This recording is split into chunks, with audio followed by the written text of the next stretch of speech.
can't see it coming, but its effect can shatter your confidence. Make no mistake, encountering wild animals up close can be really scary, but even they are afraid when they first feel the ground shake beneath them.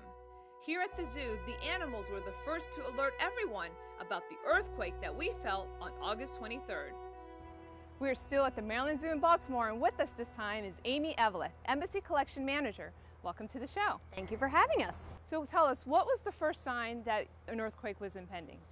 They have instincts to take care of a herd or take care of their young, and so they're definitely more in tune to what's going on in their environment than we are. We kind of blur things out, which is pretty obvious.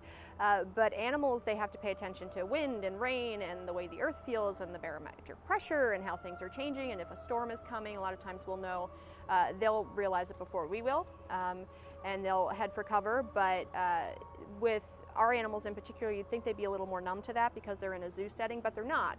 They never really lose that. And you heard a lot of stories when Thailand had that horrific tsunami. There were very small amounts of animal loss, and that's because they knew immediately.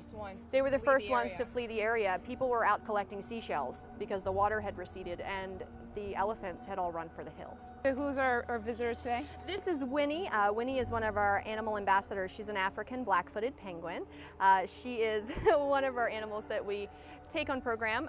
She was born here at the zoo. Her parents were down at Rock Island, which is our, thanks Jane, which is our animal or penguin exhibit on grounds. We breed more African black-footed penguins than anyone else in the country, and if you have seen a black-footed penguin anywhere in the country, more than likely it came from here.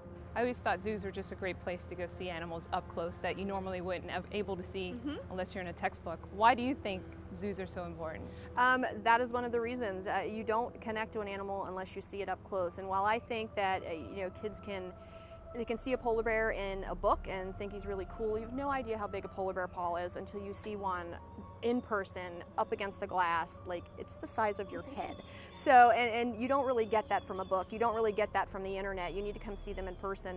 One of the reasons that we travel animals is so we can take them to kids who can't get to the zoo or seniors who can't get to the zoo. And typically penguins are pretty ornery, so when we find one that really takes to people and has no problem being handled, that's the ones that we take into our promotional and traveling collection. So.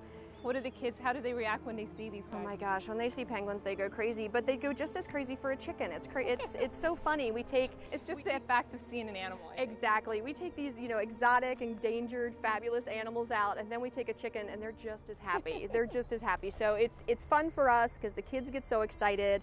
It's enrichment for the animals to get them out of their daily enclosures and give them something else to do, a little change of environment for them. So it's a win-win for everybody. So what is your most popular attraction here at the zoo? Well, for the bird lovers, we have Rock Island, which are where the penguins are, and for people who just really like large mammals, we have polar bears and elephants are really some of the exciting ones. And they can get very close to the chimps too, which is a lot of fun for kids. They can get right up in front of them, and a lot of them will really react to the people. So. Oh, awesome. Thank you for being on our show. Thanks for having us.